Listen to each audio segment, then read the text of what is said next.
Hi there, I'm Rodney from This Must Be Talking Heads, the YouTube account, the Instagram account, the podcast, the everything, you know the drill.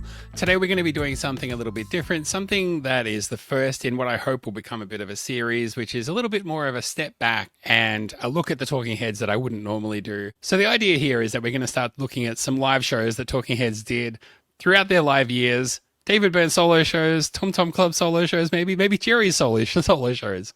But we're going to start looking at noteworthy live performances. This is about finding, discovering, and sharing some of those little nuggets from those absolute powerhouse live shows that the band used to do back in the day.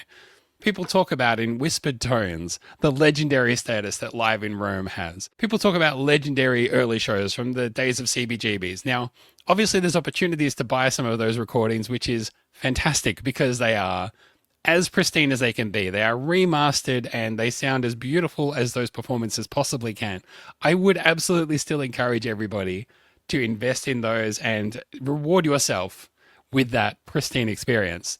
Now, that said, there is this whole world of Talking Heads live performances that exists. And if we peel back the curtain just a little bit, there's a lot of very interesting details that we can find. So now to kick things off, I can't think of anybody better than my guest today to talk about all things bootlegs, but also all things live shows. And we really dive into the details of one of the absolute creme de la creme live shows from 1983 by Talking Heads, the Stop Making Sense era, in support of the Speaking in Tongues album. So without further ado, it's over to myself and our illustrious guest. So joining me, one of the biggest Talking Heads fans that I can think of. And indeed, if you've never met him or seen him before, you may even know of him. You may have seen him in social media groups. You may have seen him chatting up things at live shows. But joining me today for a great discussion about Talking Heads live things and bootlegs is Ted Kulczycky. How are you going, Ted? I'm good. How are you, Rodney? I'm very well. You can give me a score out of 10 on my pronunciation there if you like. 10 out of 10. You did great. You did great. I'm not particular about that sort of thing. Fantastic. It's great to talk to you. This is the first time I've done something like this where I feel like it's just two people that were destined to have a conversation about something, coming together and just doing that. But it's like, let's really sink our teeth into something. And again, This is a topic I haven't really covered before, which is the sort of the material that exists on the fringes. It's the stuff that's a little bit beyond what's available commercially, but it's out there. And anybody who is Googling around about the band is going to stumble onto some of this stuff. So today we're going to talk about bootlegs. And I can't think of anybody better to talk to you than you, frankly. So I'm very happy to turn it over to you. But I guess maybe the first thing I want to hear is maybe your history with Talking Heads. How did you become a Talking Heads fan? What does your fandom look like? And then we'll get into some bootleg stuff. Okay, well, that's not a short story, but I will do my best to condense it here. So I am a Talking Heads fan, but I consider myself a Stop Making Sense super fan. I love Jonathan Demme's work. I love Talking Heads work. And I feel like those particular sets of talents were on like this collision course, both reaching peaks of a sort at exactly the same moment. And the fact that they collided in the way that they did has like benefited all of us for 40 plus years, you know? And so as you can imagine, I have a special obsession with the 83 tour. I first encountered Talking Heads with I was like listening to the radio under the covers when I should have been asleep because I was like 9 years old. And I heard Once in a Lifetime, which was a top 10 hit here in Canada. It wasn't in the US at all, but it was a top 10 hit here in Canada. And I heard this song and I was both frightened and compelled, but I was so little that I was like, I'm not going to go track down the record. And, you know, at that time, there was so much intriguing music going on. I was like, I like this, but you know, I wasn't that big on it, but it was Stop Making Sense that really pushed me into the stratosphere with them. So I hear that from a lot of people, and a lot of people also seem to have like Stop Making Sense came into their orbit and they just encountered bits of it and left with an impression. And then years later, they were like, that's that thing. And I've been thinking about it ever since. Yeah. And then they sit down and watch it and they go, my life is different now. Where has this been all my life? Yeah. Yes, exactly. Yeah. And we needed to meet. So thanks for that. That's incredible, and I'm planning to dig into a lot more people's backstory and how they got into Nice. Talking Heads. At least it's not just an older brother, which it is for me, and again a lot of other people. Oh, my older brother liked them, so I just got into them. So okay, the topic du jour for today is there's things that are out there, and you hear people talk about, yeah, Stop Making Sense is great, and the name of this band is Talking Heads is great. But then you hear people talk about, oh, have you seen Live in Rome? You've got to see Live in Rome. And you sort of go to the record store and you flick through and you go, I can't find Live in Rome. What is this? And you go, oh, it's one of those other things. So as we take our tentative steps towards talking about these other things, I mean, I want to recognize, of course, that there are official band releases that are fully mastered, as good as they could possibly sound, highly, highly produced. You will not get a better listening experience. But for people to be tempted to take that step and invest in those things, they need to know that Talking Heads was a great band. And things like these other shows, and the 83 tour is one of the best examples you can think of, they need to have a knowledge of what the band was like live, what they were doing. So I want you to take us there. Where do you want to start? I'd like to distinguish a little bit between a bootleg, a pirate, and a counterfeit, if that's not going too deep at this Let's point. do that. Do you have a theory on that, or do you want me to flesh that out a bit? So let's go. A counterfeit, something that looks like one of the official releases but is not the official release. A bootleg would be something that was like a tape that was passed around that somebody did some artwork for, alternate artwork, something like that, and then is selling it as if it's the real deal, but it isn't the real deal. Or maybe you consider that a pirate. I don't know. That's historically been a pirate, and they've kind of gone the way of the dodo in the internet era. But it used to be, you'd pull. Thankfully, you'd pull it, kind of. And then we're going to get to that with this Talking Head stuff. But like, you used to pull into a gas station, and if it was off the main highway, there'd be like 300 cassettes, and it would be like the best of the Beatles, the best of Talking Heads, the best of Earth, Wind, and Fire, and all of these things. And like, they all have generic covers, and those are what would be considered pirates. Okay. And then they're all illegal records, obviously. And then bootlegs are something that a lot of very serious music people, and in fact, my guess would be everyone in the industry has owned, if they're serious about music, has owned a bootleg or two in their lifetime. But what I think people value about bootlegs is you're getting these recordings that you wouldn't get to hear otherwise. And Talking Heads are my favorite, but the Beatles are my second favorite. And you hear tell that, like, well, McCartney wants to release this tape, but George Harrison didn't want to release this tape. And then there's, so if McCartney had his way, it would be out there, kind of thing. And now we get to hear it because it's in circulation, and illegal. Maybe him, or maybe one of his friends, maybe one of his tape around, and they passed it around. Yeah. So, there are some amazing bootlegs out there. That said, I think that Talking Heads bootlegs are on the sort of uninspired side overall. And I think there was two we were going to talk about and try to concentrate on today. Sure.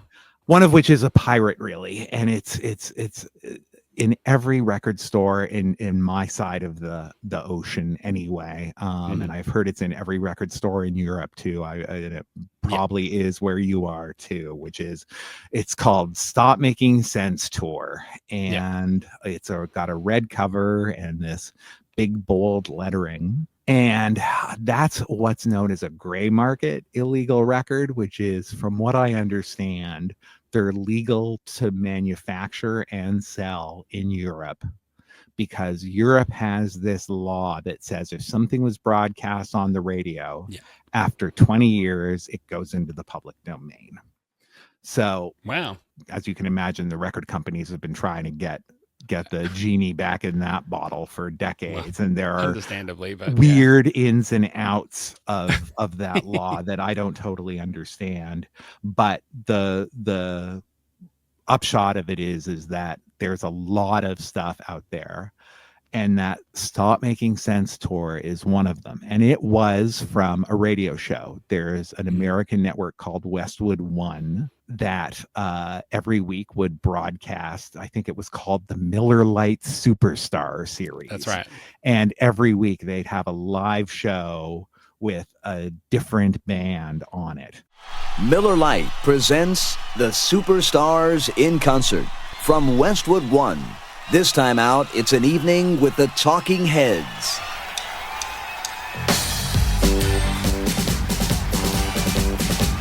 That music is lifted right off of the video soundtrack. So I want to dig into this, because when you say it's lifted off the video soundtrack, do you mean it's maybe sourced from the same source tapes, or is it literally someone went into a store or went to their library, got the VHS, pulled it off, put it in the machine and dubbed it?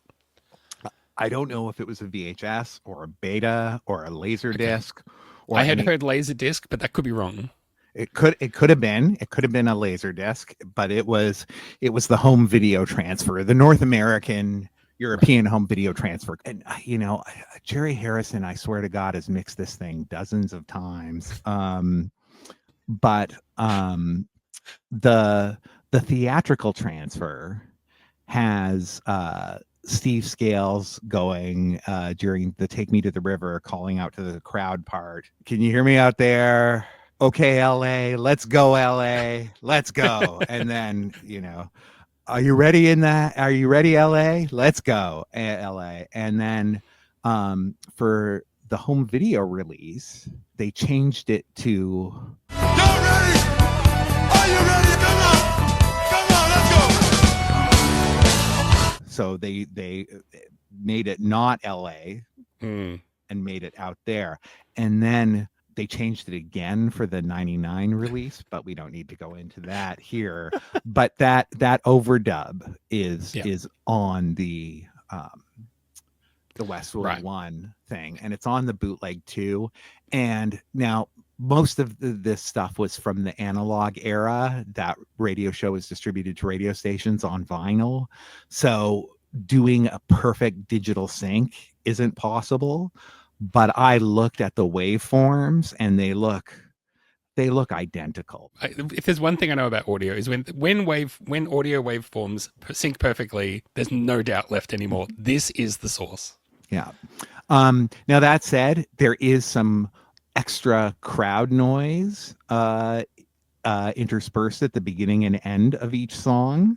I don't know where that's looped from, but there is some extra like woohoo applause. I mean, I could only speculate that somebody like Westwood, who are producing week in, week out live shows, has producers on hand and sound effects records or whatever that are more than capable of doing that. So, I mean, now your guess is maybe better than mine, but I would guess that's how that happened.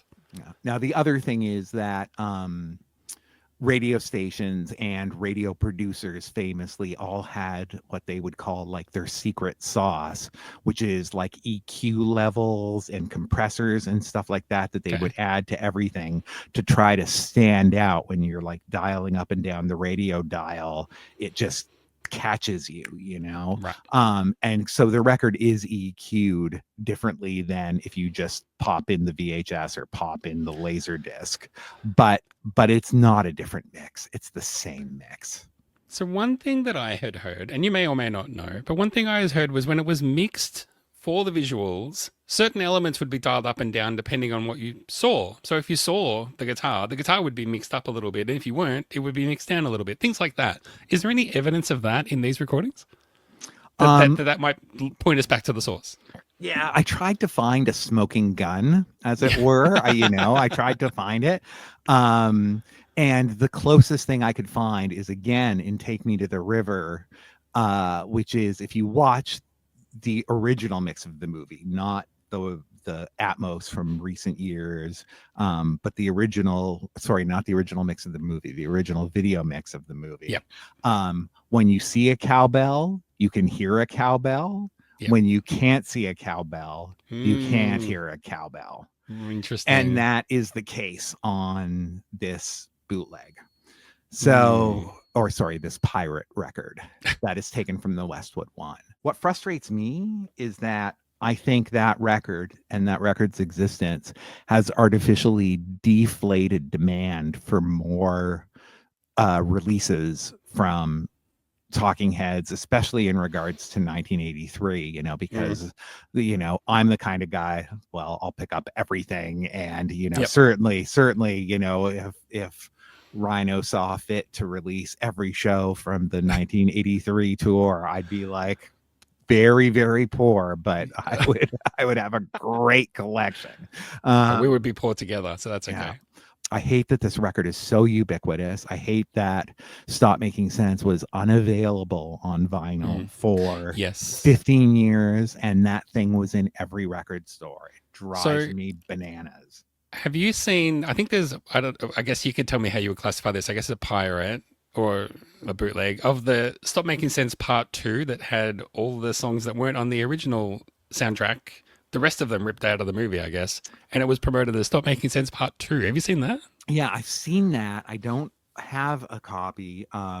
It's not all the songs that weren't on the original soundtrack. Really? I thought it was. No, I don't think so. You can fact check me here. I think again, it's like some of the songs that weren't in the original soundtrack, but then some of the songs that were in the original soundtrack. Like it's very odd. Very odd.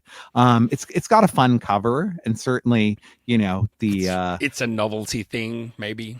Like in my head, I hear Stop Making Sense Part 2, and I'm like, sign me up. But a secret tour nobody never heard of. Yeah.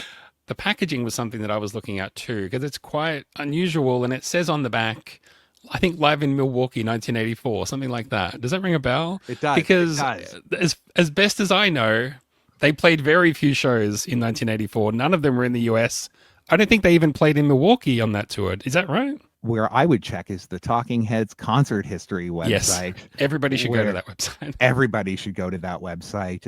Andrew and Doug have done an amazing job compiling every possible show that the band played. I proselytize for that website a lot, because there's even things that are like, there might be posters or tickets that say that show happened on that night, but it didn't, because there was a power outage and it happened the next night. Or like, I'll have them on another day to talk about all that. Oh yeah, that sounds like a great plan. I don't see Wisconsin on the list at all. An odd choice to say that it's from Milwaukee and they didn't play there, and that's Jerry's hometown. Like, I'm pretty sure he grew up there. So like, what a weird call. Yeah. And 1984. There's one permutation of because this Westwood One radio show has appeared in like dozens of formats. It's right. The first time I got fooled with it was and maybe that's why I'm so resentful of this, but like in the pre-internet days, I ordered a CD blind, like it was just a title, but it was like Talking Heads 1984, the complete gig, and I spent like 30 guilders or something to order it from Holland, and it shows up and it's like, this again. One of them says Nature's Way, Milwaukee, 1990, and it's like, wow. That would be impressive. I'd pay a lot for that. Yeah, how did we miss that?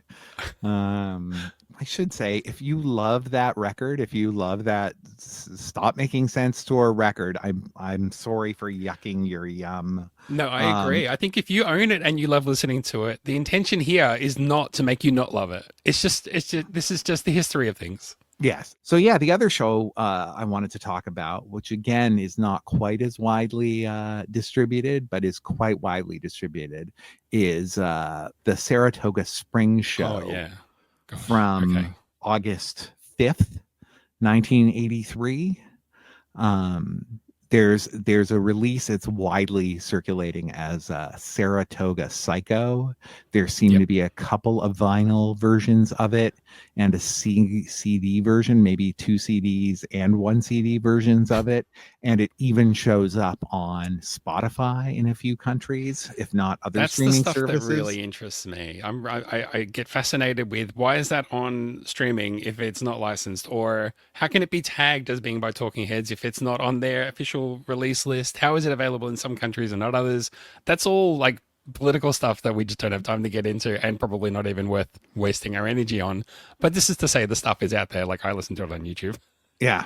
And if you just Google Talking Heads Saratoga 1983, you'll find it pretty easily. And there's even like some CD covers you can download and stuff like that, Neat. which are kind of fun. Now, the thing about the Saratoga thing is it also purports to be a radio broadcast, which is how they get this in Spotify. But from what I understand, it's not a radio broadcast.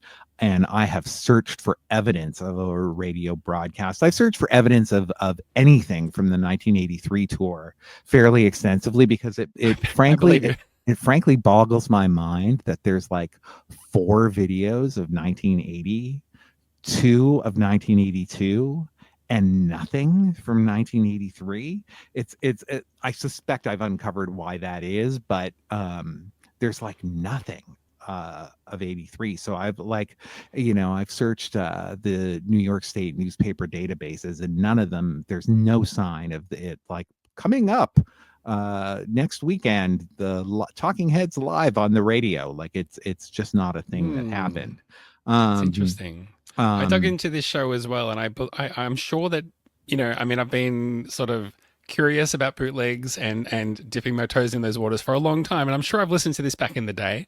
But then when we were talking about what we wanted to talk about today and this show came up, I sat down and listened to it, and it is such a joy. And you might look at it at first glance and say, this is more or less Stop Making Sense, but I think it goes a little bit beyond that. And this makes it one of those shows that's worth listening to if you're a fan that wants to go a little bit further. So something we should get out of the way is there were, thanks to Talking Heads concert history, we know there were 57 shows on the Speaking in Tongues tour, as it was known then. I've heard 40 of those 57 shows. And this is my go-to for listening to it. For one song or another, there's other ones I might like more, but like for an overall listening experience that isn't going to the theater to see Stop Making Sense, this is like my go-to tape. It's literally the 4th show of the tour.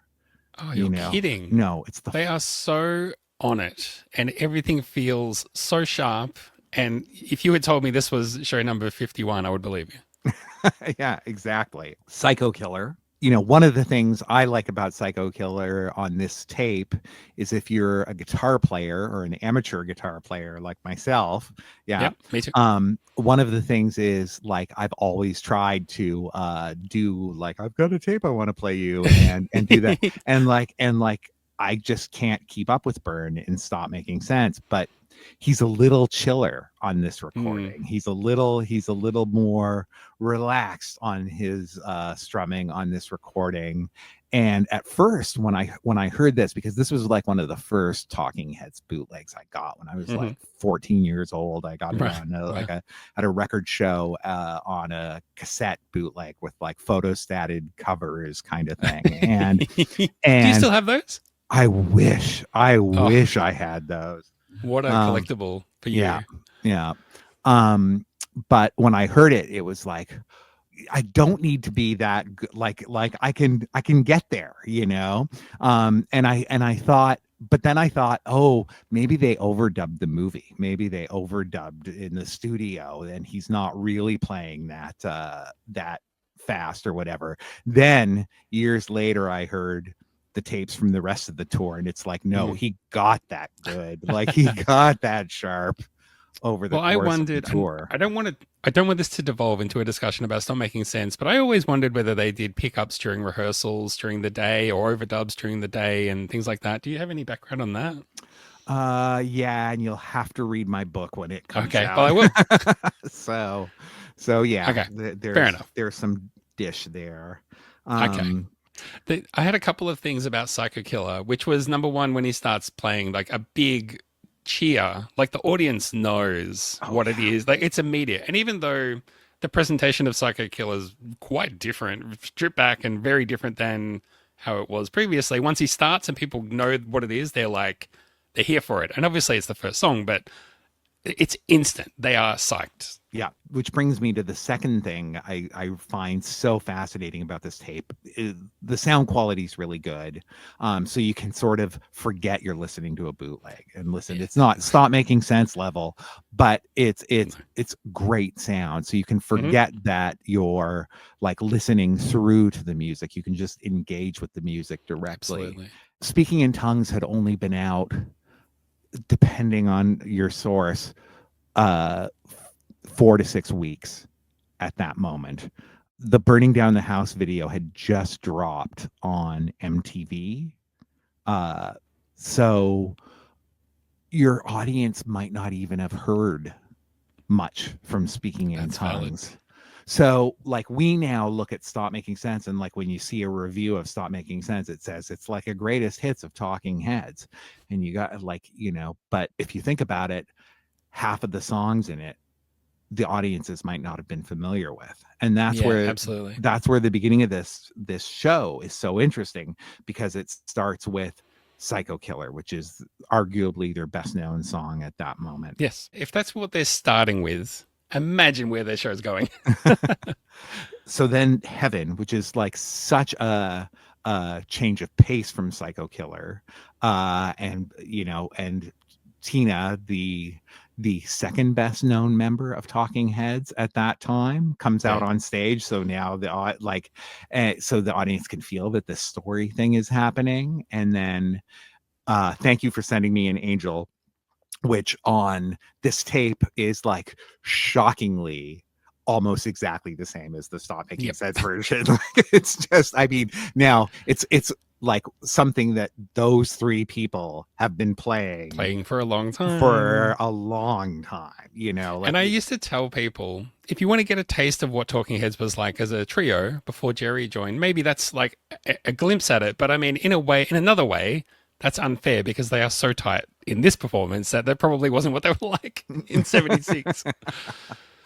After Thank You for Sending Me an Angel, things start to, for me, get interesting. Well, yeah. Love goes to Building on Fire, which is very different from where Stop Making Sense goes. But it's also worth noting, and I guess I should have mentioned this before, of the 57 shows on the Speaking in Tongues tour, the set list was almost identical for like 52 of those shows. And the variations that did occur were very little. So it's kind of surprising that they changed Love Goes to a Building on Fire with another song in the movie. Because we're trying not to concentrate on the movie too much. This is okay. I think this gives people who know Stop Making Sense some grounding for this discussion, so that's fine. One of the things Jerry says in the liner notes to one of the Talking Heads compilations is he's like, "Oh, I always loved playing Love Goes to a Building on Fire live. It's one of my favorite ones to play live, and unfortunately, the best nights weren't recorded."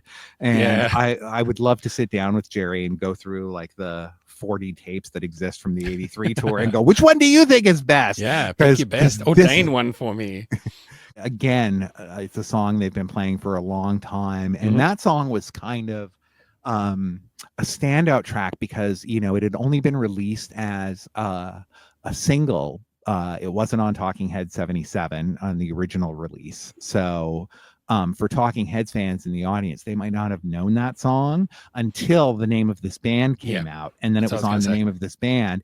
And for lots of us, like the standout tracks on The Name of This Band were Building on Fire and Clean Break. Yeah, because it's like, wow, new songs, So and the crowd seems, you can hear on the tape, the crowd seems into Love Goes to a Building on Fire there. The next one is one that I always love to hear. It's in a way, I'm a little bit. I wish it was in Stop Making Sense, but I mean, you can't have everything. But the book I read, it's just a song from that debut album that I just have always had a strong affinity with for whatever reason. Jerry jumps over to the keyboards. I noticed on this one that Jerry has an excellent keyboard break before the final chorus, where he just really is lighting it up. And I mean, for a guy who was playing guitar 2 minutes earlier, Oh, he doesn't miss a beat. That is a great solo he does there, and it's such a unique emotional tone he kind of hits with that solo too. It's very forthright at the same time, very relaxed. It's really nice. It's also worth mentioning that the conceit of sort of bringing out band members one at a time, it's unique on this song too, because Lynn Mabry appears on the stage, appeared on the stage for the book I read, unlike in the film that we're all familiar with, where Lynn and Edna both show up together for Slippery People. Lynn Mabry and David Byrne, there's something about like the book I read, you know, and I love the 77 version. I love some of the early live versions. Byrne's soaring voice is great, but there's something about Lynn Mabry that just, you know, gets the hairs on the back of my neck going a little bit, you know. So I was going to point out that one of the values of listening to a recording like this is that you get to hear Love Goes to Building on Fire and the book I read, but with those players, and particularly with David, where his vocal strength was, where his confidence was, just really taking things to another level. So yeah, you can listen to the record, you can listen to those earlier shows, but by the time they reach this point, they are firing on all cylinders, and so you get that extra treatment for songs that we didn't get earlier. Exactly right, Rodney. Slippery People is the next song, and I feel compelled to point out that like this is now a show 5 songs in, and they haven't played a song yet from the album they're promoting at this moment. That's true. But they have won the crowd over. Like that crowd, like is like, okay, what do you got for us? And wow, does Slippery People it's like, yeah, you want to know what we got? Look what we got for you. Look, I like the album version, but I feel like it's very widely accepted that particularly Slippery People live really goes one step further, and it's one grade above the album version. And I mean, there's a reason why if you get like the best of Talking Heads, they want to represent Stop Making Sense, but it's a very good choice to substitute the live version of Slippery People, and I think they really sorted out. I'll go you one better. I think as far as a performance goes, the version of Slippery People on this tape maybe has a slight edge on the Stop Making Sense performance. That sort of stop time bit at the end where towards the end where the instruments cut out, they go another 8 bars on the stop time bit. They start with a stop time bit that's not in Stop Making Sense, where like just some of the instruments stop playing, and they do that thing, and then they go into the full stop time. But also when David Byrne does that, I don't know if it's called vocables or scat singing or what. Oh, Scat's fine, I think. Yeah.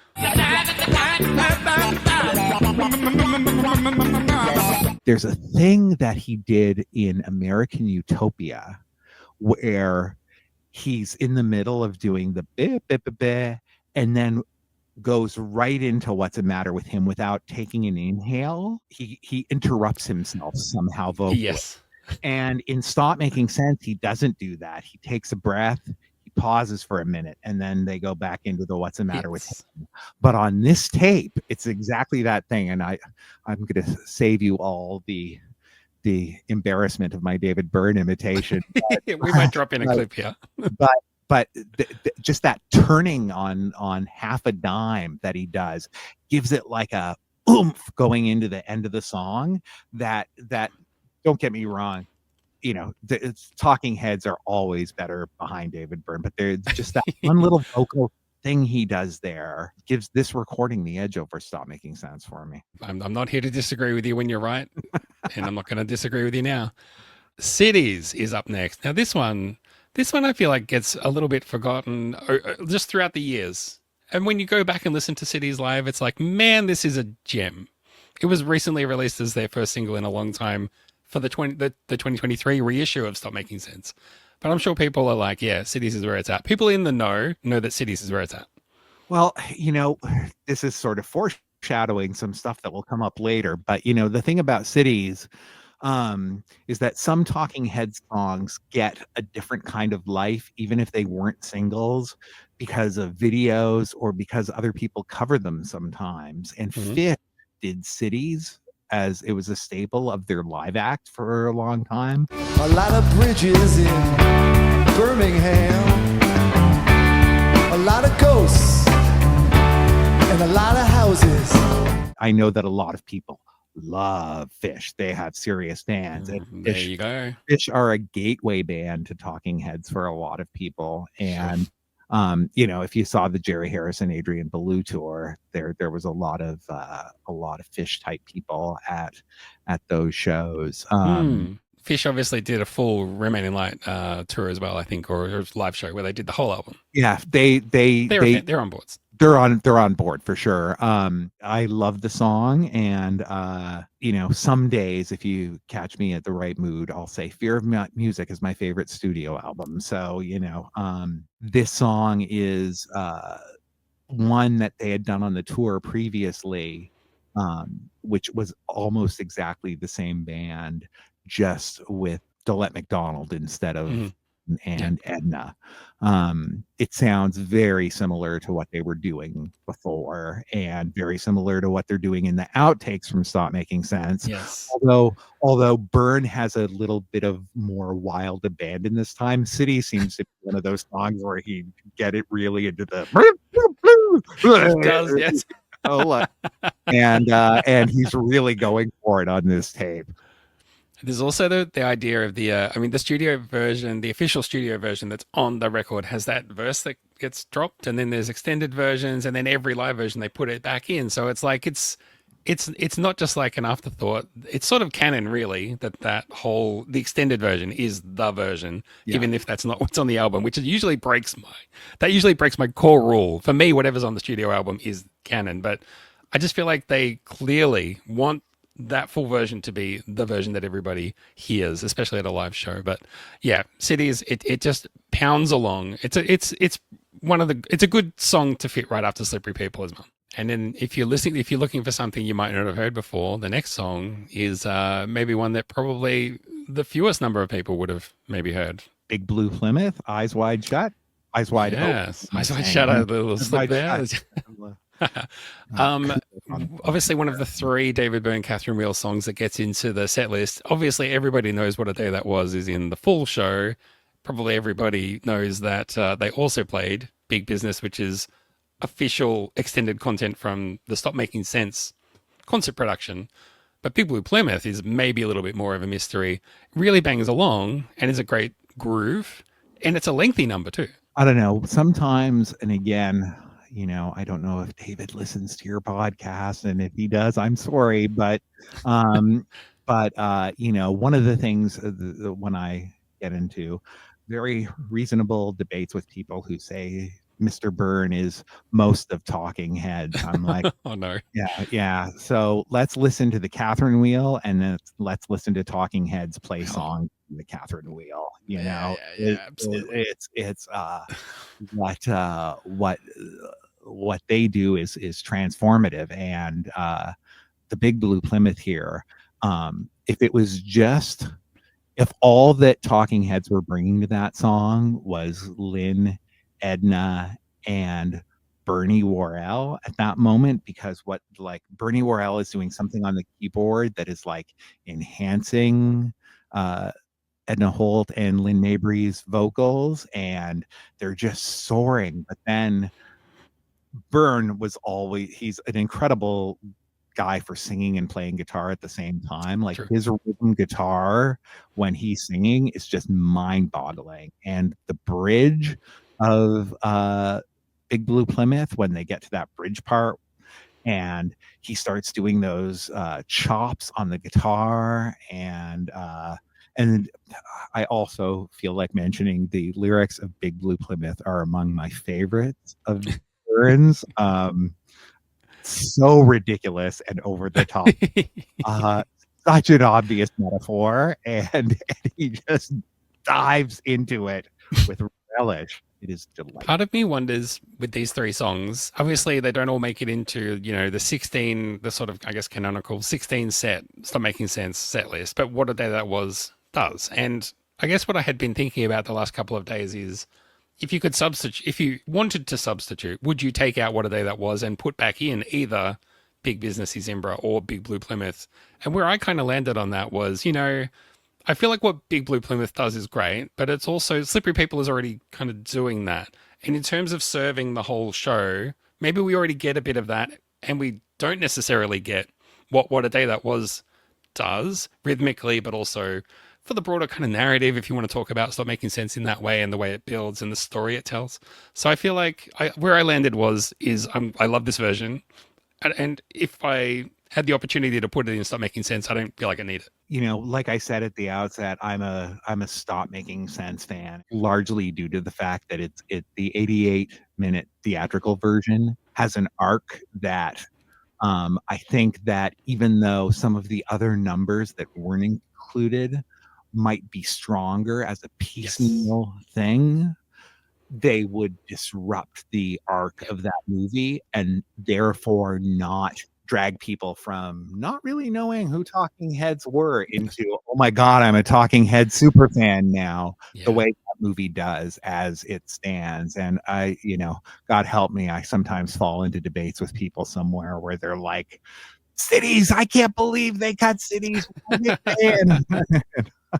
No, I think we agree, and I would not touch the theatrical release of Stop Making Sense, other than printing it up, which thankfully A24 did. Thank you, A24. Maybe we can run through a few more songs, and just so that it doesn't turn into another 2 hours, we'll just keep moving. Burning Down the House. I don't know if there's any unique insights to this. We've heard a lot of versions of this song. Is there anything unique about this one?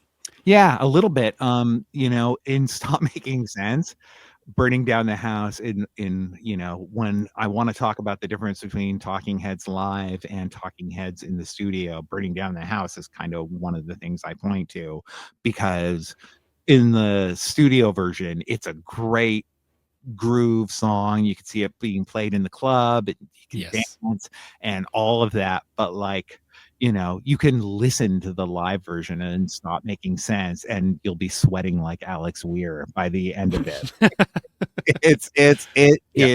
It is just like, it's like being punched in the chest in some ways. And I was going to say, it's like a visceral assault. And if you listen to the studio version of Burning Down the House and then watch the Letterman appearance, which was a month before this show, and then listen to this show, and then listen to Stop Making Sense, you can hear how it got from that somewhat controlled studio version to the exhausting Stop Making Sense version. And this one, it does feel a little bit more controlled, a little bit like that part where Alex Weir and David Byrne are running beside each other for that last sort of 8 bars is just one of my favorite parts of Stop Making Sense. And you can hear it if you're just listening to the record. Of Stop Making Sense, you can hear them running in place. Now, the tape, I couldn't hear them running in place for that 8 bars. So they're out there promoting Speaking in Tongues. This is now the second song from Speaking in Tongues that we're hearing at this point, and it's the hit. It's the single. It's starting to climb the charts at this point in time because the video is now on MTV, and getting radio play too, right? And getting some radio play. Yeah, I think it got to number 9 in the US. But I think that was later. I think that was like by late August, early September, that it was up there. David Byrne has talked about how like getting the audience on board with the most recent album is always tough. They're there to hear the older stuff kind of thing. Yeah. But if you're trying to get them on board with the new album, you've gotten them slowly into it, and then you hit them with the hit at this point. Anyone who didn't have Speaking in Tongues when they went into the show is now being primed to go out and get it after the show. Absolutely. And then this song, it always seems to be the encore break song, Life During Wartime. It is another big song, and it feels to me like a bit of a sleeper hit. It's one of their more well-known songs, but I don't think it was like a huge commercial success or anything, but it's one that you go to the show to hear. It's one that you hope they play if you're a fan. And if you're not a fan, you become one. Yeah, I think it's a sleeper hit. again, their singles were so different in so many different countries, but I think That's it was true. a single in the US. But it was also in a couple of soundtracks too. So that might have helped it as well. And obviously the tagline was The- unfortunately timed for various racist yeah, sure. DJ moments. Speaking of bootlegs, there's that bootleg from '79 where like the announcer is like, "This ain't no disco tonight." Yeah. I think David's talked about people famously taking the wrong impression that it was an anti-disco song, which it definitely is not. I mean, if anything, it's a pro-disco song. It's saying, hey, this isn't a good time. This isn't a fun thing to do, which disco is. So people hearing that and going, this ain't no disco, are totally getting it wrong. There is magic in this song, undeniably. And one that people probably keep singing through the encore break, I reckon. Oh yeah, that's a good point. And of course on this tape too, we get to hear. Thank you. We'll be back in 20 minutes. As opposed to Instead of, if does anybody have any questions, making Flippy Floppy. I love this song, and I don't want to disparage it at all. But this seems like a song that's like, if you are still getting your drinks, or if you're still in the bathroom and you haven't quite come back, you're not going to miss out on once in a lifetime. You know what I mean? I don't want to talk ill of the song, but it feels like that's the role that it serves here. Plus, it's another song from the new album, but it's not one of the big hits. There's some repetition in Stop Making in the way this tour's show was structured. The structure of the first act parallels the structure of the second act, parallels the structure of the third act in some ways. And I think the jammiest songs in the soundtrack in this tour set list are the most, I'm going to use this word, but I don't mean it pejoratively, the most meandering songs are Making Flippy Floppy and Crosseyed and Painless. Often, you know, you'll hear Tina Weymouth quoted on like as being, oh, they're mere technicians when talking about some musicians. And Talking Heads have a sort of anti-virtuosity sort of stance. They will groove as a band, but solos, and certainly flashy solos, are not something that they declared as their raison d'etre. And yet Making Flippy Floppy and Cross-Eyed and Painless both have these very extended vehicles for the solos. Vehicles for the solos. That said, again, on this tape, what Bernie Worrell seems to have found his groove by this number, because what he's doing on this number, what note did I make here? Instrumental soloing galore. So much fun. And in this instance, it's Bernie Worrell, you know, and I should shout out Chris Franz too, because he just holds down his groove all the time. He's just like this wall that everybody else can lean against, you know, do what they want to do. Absolutely. But Bernie Worrell and David Byrne on this song are both listening to each other and going off into their own contradictory dimensions too.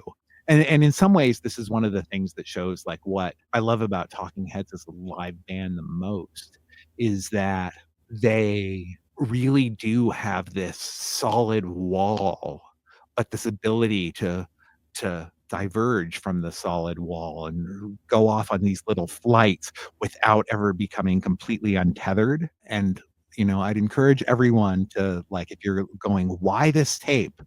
It's a really solid version. Yeah, no, I agree. And I think that when you become a fan and you've heard a few of these songs that are beloved for many, many times over, you start looking for like, yeah, cool, but what else is there to discover? And these are the kind of songs that you put on and you are unexpectedly surprised, not because you wrote them off, but because your focus is on the real big songs.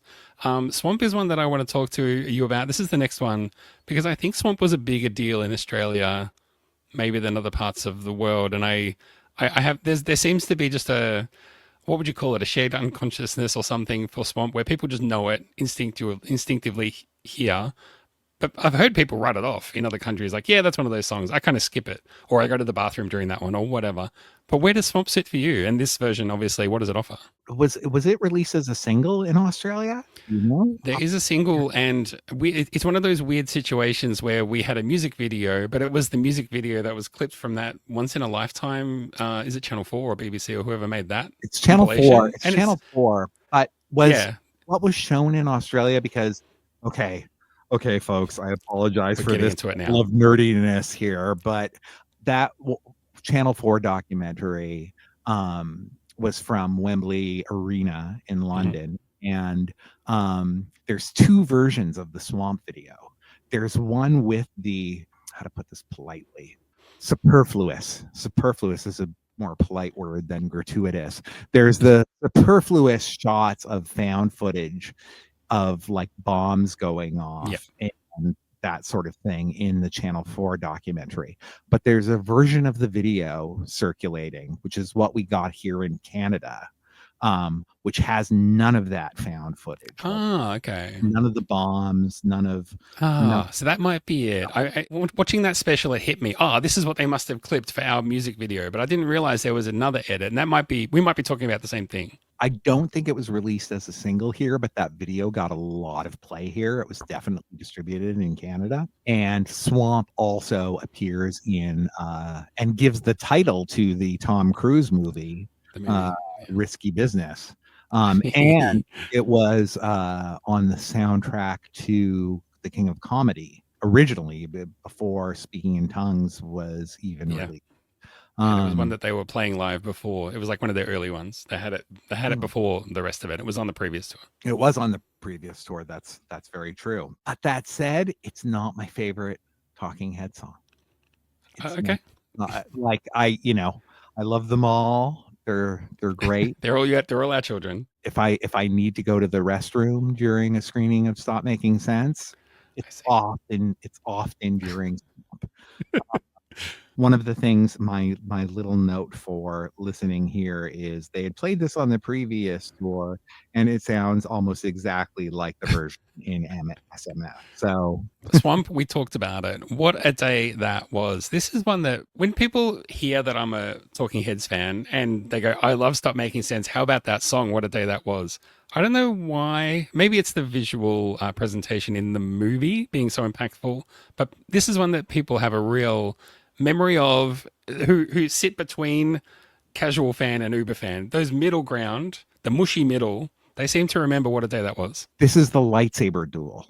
This is the big moment in Stop Making Sense. It comes at almost exactly the halfway mark. And I'm probably giving away too much of stuff I want to talk about in the future thing, but what a day that was is it's not exactly the climax, but it is a peak in Stop Making Sense.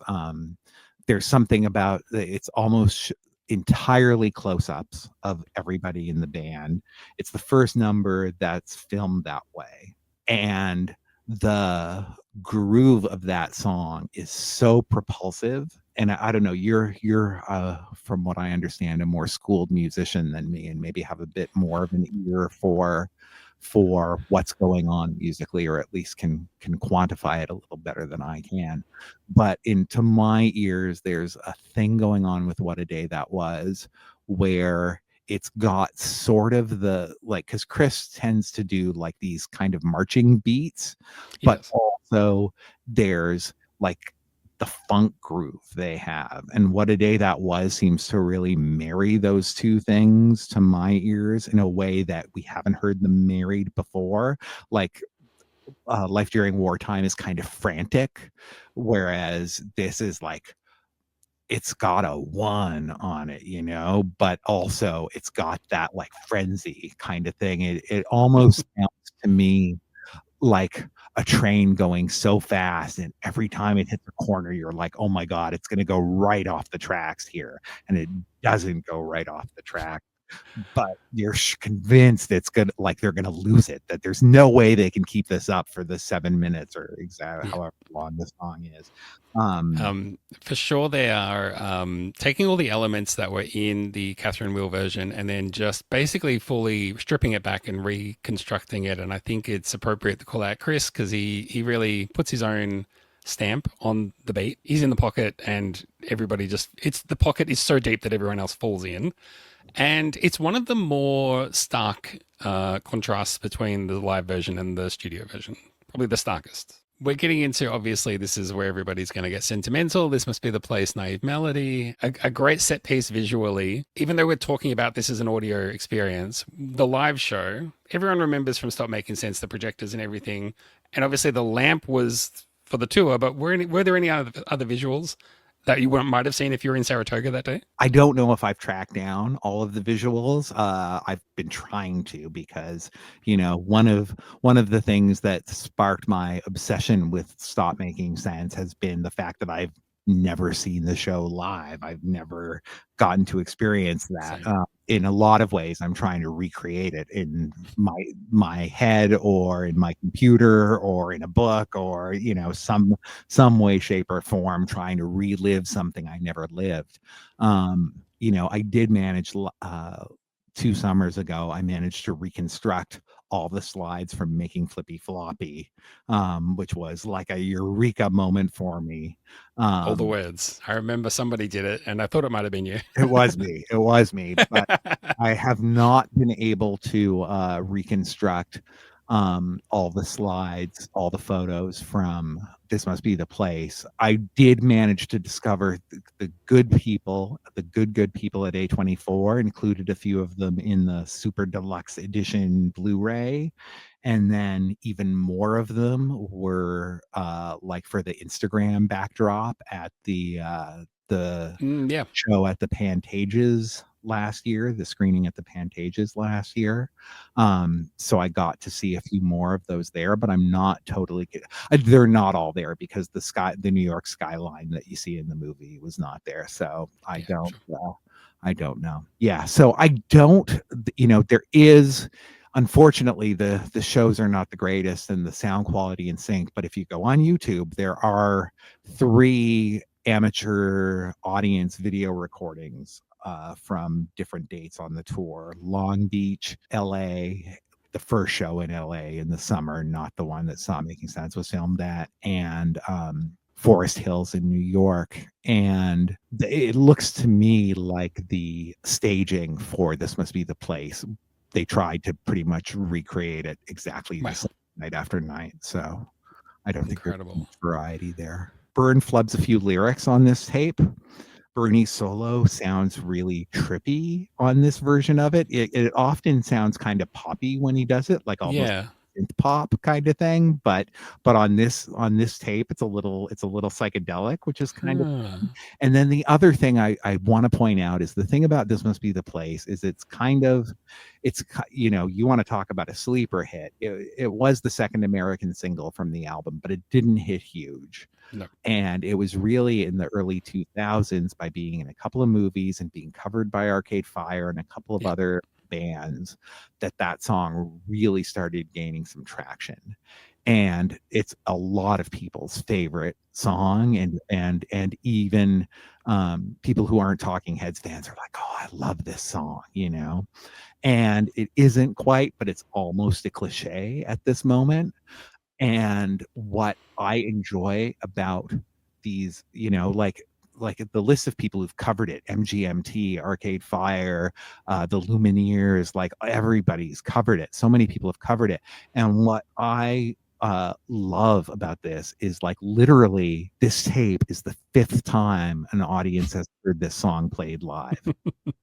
You know, like this is not like, oh, the 5th time this song has been played in front of an audience anywhere in the world, you know. Like the earliest tape from the tour is Montreal, like 3 days before this, and you hear them like lose each other. They lose the groove. Oh, whoa. Tape, and it's like, whoa, like what? You're trying to remember how it goes, bro. It could have been a monitor issue, something like that. You could know, have been. So Anyway.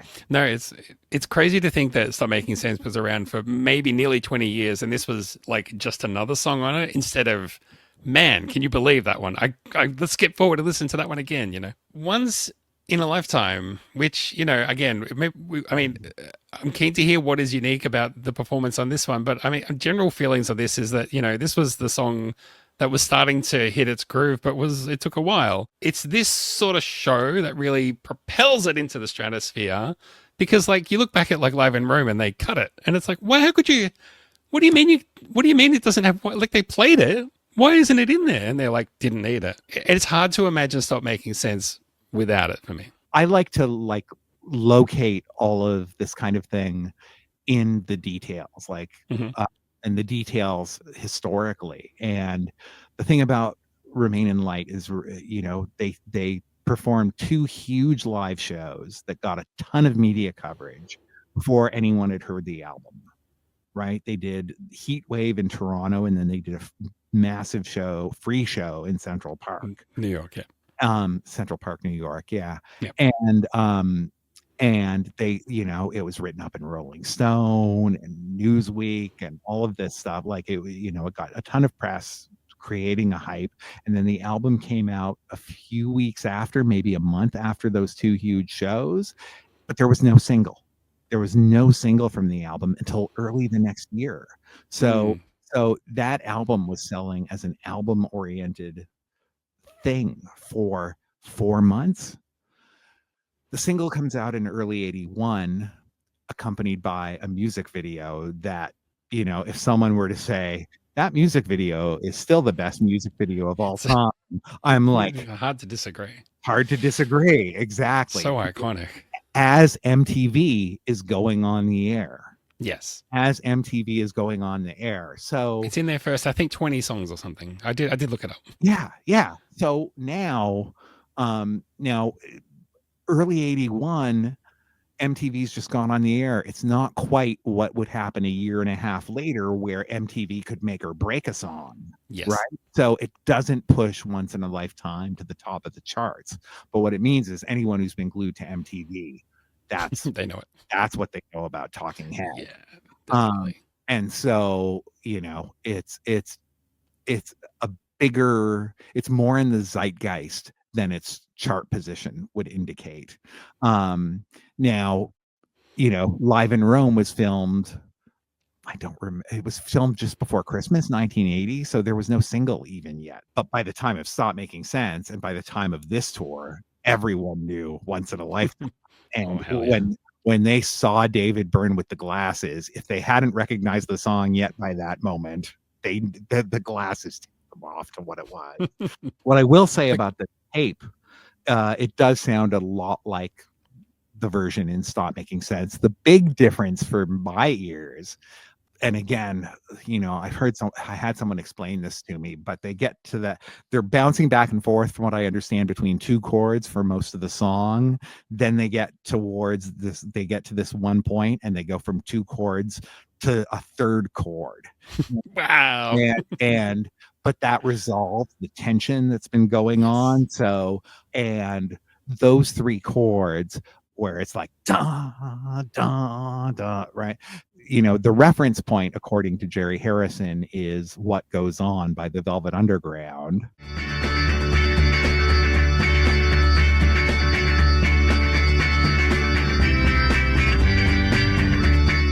Which is 3 chords with the same, I guess it's a 1-4-5 or something like that. And certainly the organ setting in Stop Making Sense sounds like the Velvet Underground song. That was, yes. But I've seen people play it live. And in fact, on Jerry Harrison's last tour, if you'd look over at the bass player, Slick, Julie Slick, she wisely heard it like Baba O'Reilly and is giving it the Pete Townsend arm swing. He's hitting the 3 notes on the bass, right? It's got that da da da, you know. Hit it hard, yeah, definitely. And that's the way it plays in Stop Making Sense, is like somewhere between the Velvet Underground and the Who. What he does on this tape is it sounds like he's time traveled back to the modern lovers and gets one of those almost Doorsy kind of meandering, like up and down the keys solo. So it's kind of a fun, different thing. You can still hear that Velvet Underground thing, but it's much more noodly and kind of fun in that regard. Yeah, definitely those more playful elements of what the Velvet Underground were up to, and less of the 3 layers of guitar solos for no reason really. I've heard the Velvet Underground come up a lot talking about this song, so I mean, I would love for Talking Heads to be a gateway to the Velvet Underground. If you don't know the Velvet Underground, please go check them out. Yeah, obviously just one of the big anchors, and I feel like in a way the show sort of hits a certain crest here, and then it's the resolution and the where are we going to end after this song. So it is obviously just so important for all those reasons. Coming to the set list, then we've got a few songs that if you are coming to this bootleg or this recording with your knowledge of Stop Making Sense going, what is this going to give me? This is about to give you a fair bit. I mean, Big Business is Zimbra, you're probably aware of, and it's on the periphery of the Stop Making Sense material, and it's, you know, there's great versions that have just been remastered and released, but obviously Big Business is Zimbra, one of those ones that you can watch if you want. But again, it fits in. I think it fits into that category. Like I just said, once in a lifetime is like a big turning point, and then it's about what's left. And I feel like Big Business is Zimbra is a distraction from that again in terms of that arc and the narrative of the show. But it's marvelous to listen to this. It is. And sitting down to listen to a record in the dark, or, you know, to listen and focus on your ears versus watching something, they're different experiences. And I'm so happy that we have these songs to be able to listen to. And, you know, I'd love for them to discover, you know, pro shot footage of the songs that aren't in Stop Making Sense and make them extras on, you know, the 5K or 8K edition out in 2035. 24. 2034. But for now, I'm glad we have this tape to listen to them, which brings us to Houses in Motion. Houses in Motion. An underrated song. Just there's no other two ways about it. This is an underrated Talking Head song. Absolutely. It's the closest Talking Heads ever get to Stevie Wonder, and they've been there quite a bit. But it really, you know, if you were doubting these people could groove, this is the evidence. Stevie Wonder, Ted, you are the master of unlocking these connections, and this song is like that song. And isn't that line a bit like the kind of line that this person would play? And you're so good at unlocking all that. And I keep them all in my memory bank because they're all gold. Tina's playing is so good on this tape. She almost shows up her partner in the rhythm section on this track. But Chris, as usual, is holding up the wall. Edna and Lynn, like Dolette is amazing, but just having those dual female backing vocals, bringing that extra strength, especially during that 1-2 back and forth ping pong section. Yeah, I think that those players during this tour, this might be the best live version of the song that there has ever been. Yeah, it's incredible. And the fact that they could say, you know what, I don't think this quite fits with the movie. You better not even film it. You better not even. Don't even bother. Don't even bother. Wow. It's like, wow, what a surfeit of riches they had at that moment. It's okay. All right. So let's bring the show home. We're getting into Genius of Love now. So this is the switchover song. Burns backstage, getting into his wardrobe. But in the meantime, we're served with this, you know, radio hit. Not a sleeper hit, I don't think. This was a mainstream hit, right? And then, you know, it's sort of like, just pretend that David's not here. Imagine we're a different band. Go. The thing that I made note of is the different call-outs that Chris has. Not the ones you would get on Stop Making Sense. A few little different ones. No freeze, looks frozen to me. None of that. It's different stuff. I think he sings Let's Dance on this one. Let's dance.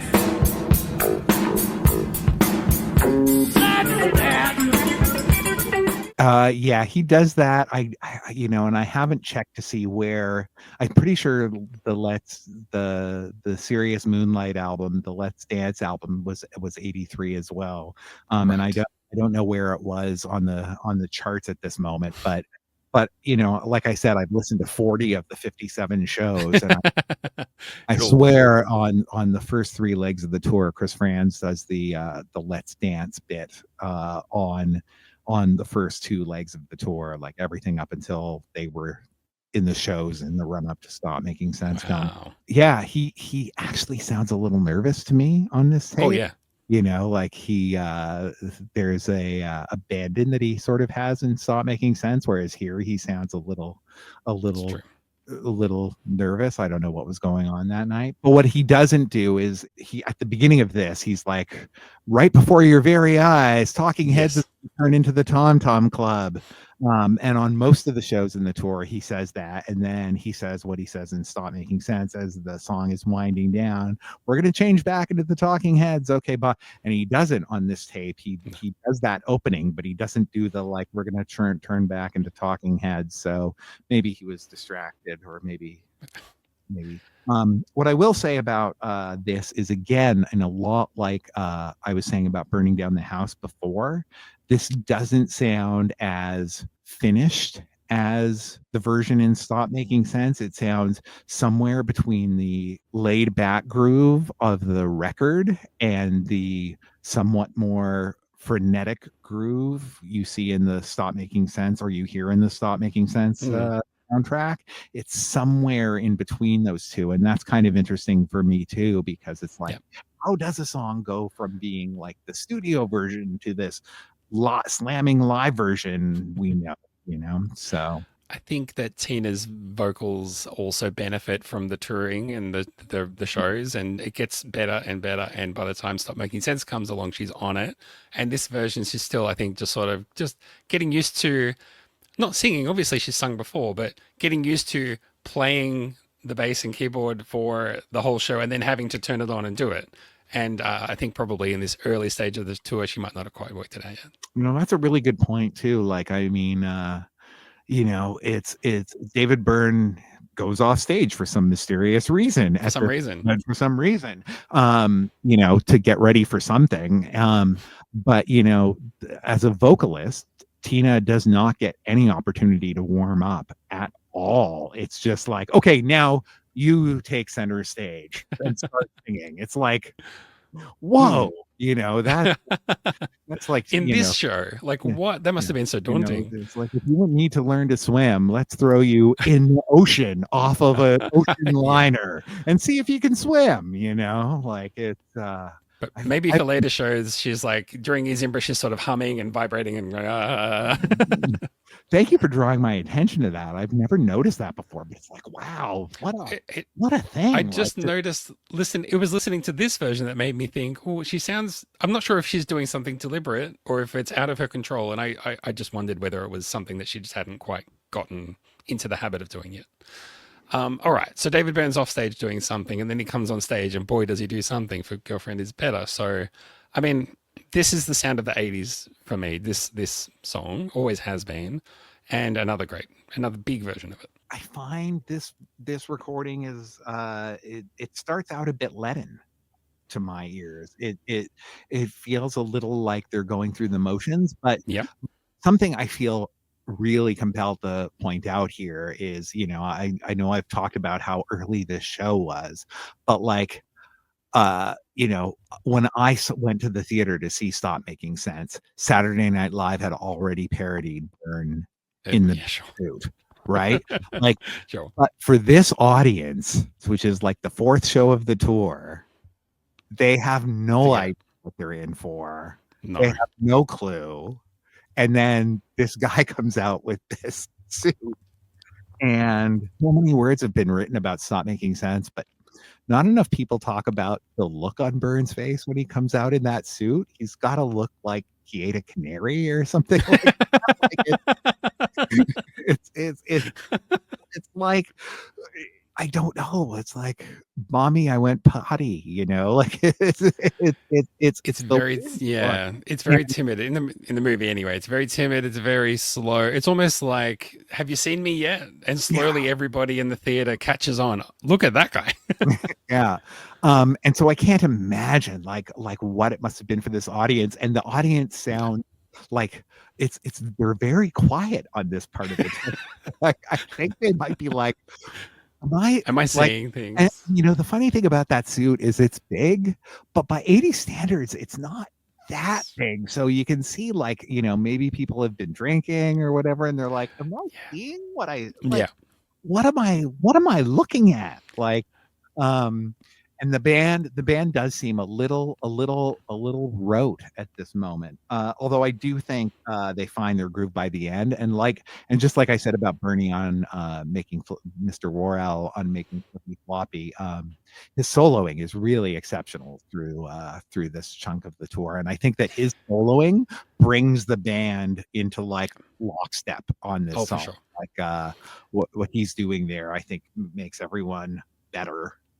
And when David starts wobbling and doing his wobble man dance, I feel like everybody just their shoulders probably just loosen a little bit, and they're like, let's have fun with this. Yeah. So it may be something that evolves through the show, the song. How about Take Me to the River? They've been playing this as a single, playing this as a live show cut for a long time at this point. Yeah, for a very long time. I mean, they did it as a 3-piece before before Jerry even joined.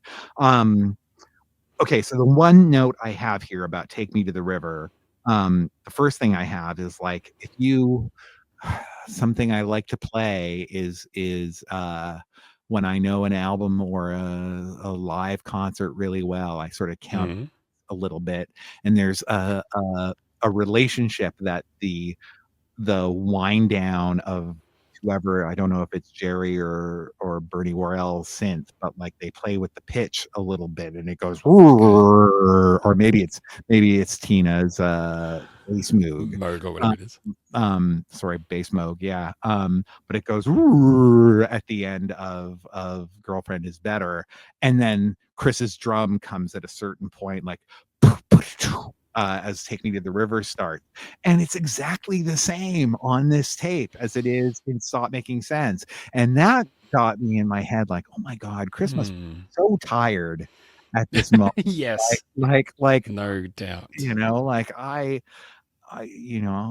just can't imagine. But like to have that precision, not within a song, but between songs. And there's something that just like picks you up in that pickup. Like I mean, I guess that's why they call it a pickup. But there's something like about that, the synthesizer making this like downward sound, and then this sort of like upswing that it sounds like Chris is doing on the drums.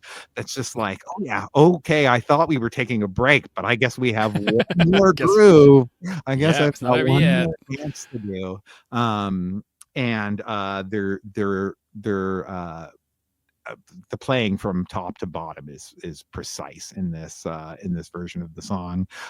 It's fun. It's the end of the tape. I have no notes other than David seems to call. Well, this actually is interesting. David seems to call for a spotlight on Bernie when he introduces the band. He's like, "Could we get a spotlight on Bernie Worrell, please?"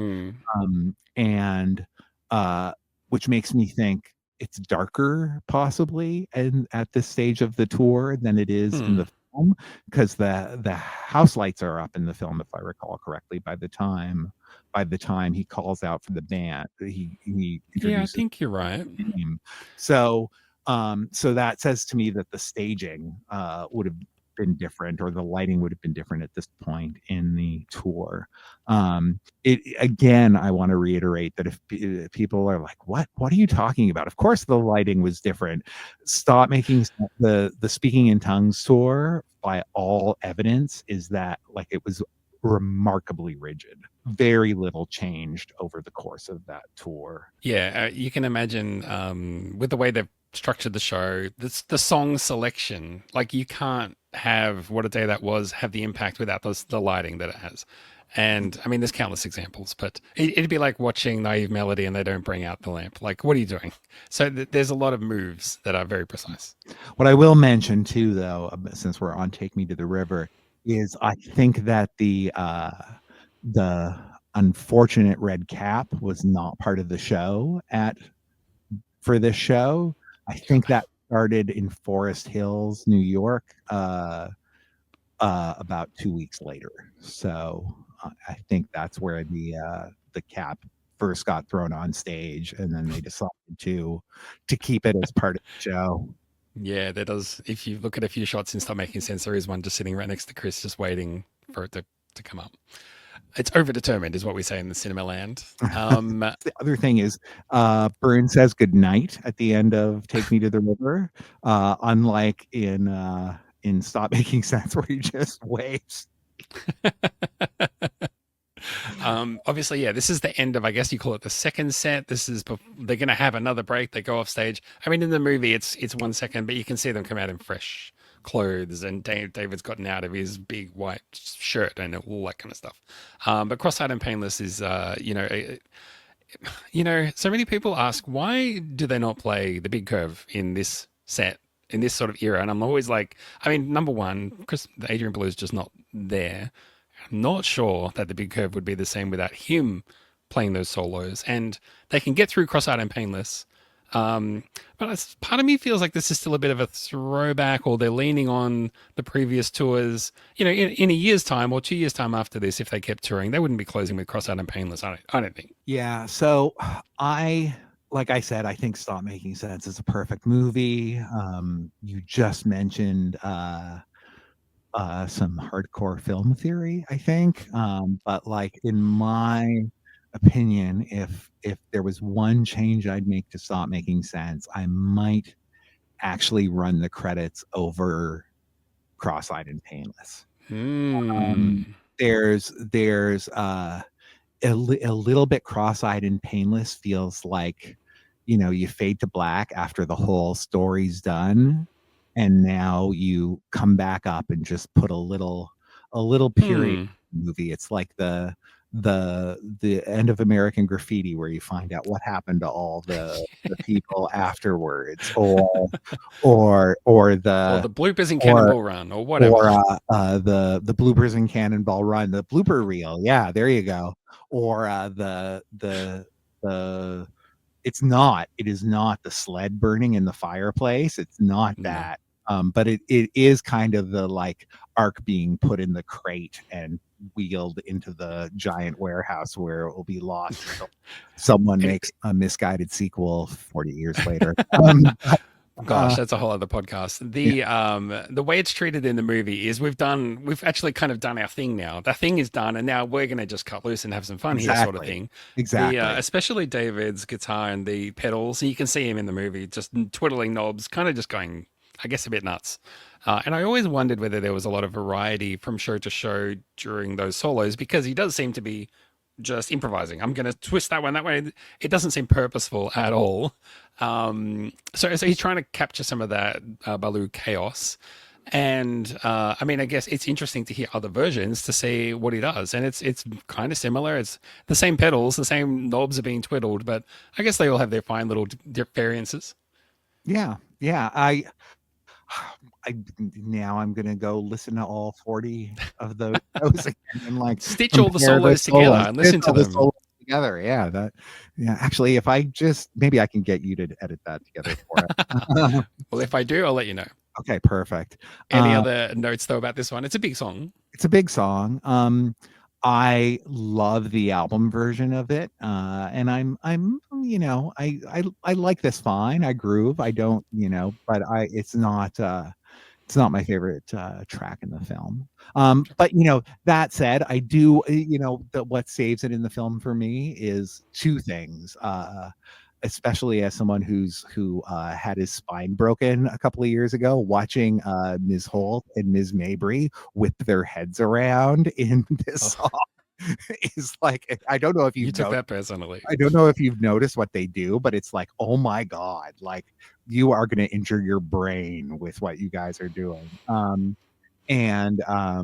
So I'm impressed, like, hats off, no pun intended to them, but also everyone does seem like that's the moment where, you see the joy all through the movie that they have playing with one another. But in that song in particular, you see the hint of pride in what they've done over the course of the evening.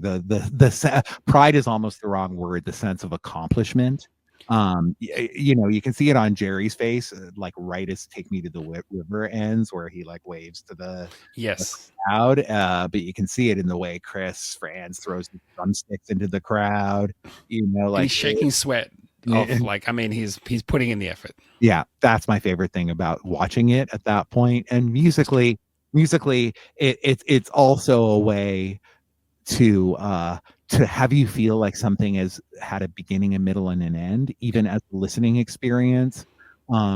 Because there's that sense of like always leave them wanting more, but there's also something like, I've never been a fan of Springsteen or really the Dead, but one of the things people always say after those people's concerts is like, oh yeah, they played for 5 hours or whatever. And I feel like if I had seen this show in Saratoga Springs in 1983, I'd have been like, that was the perfect amount of time to play. Yeah.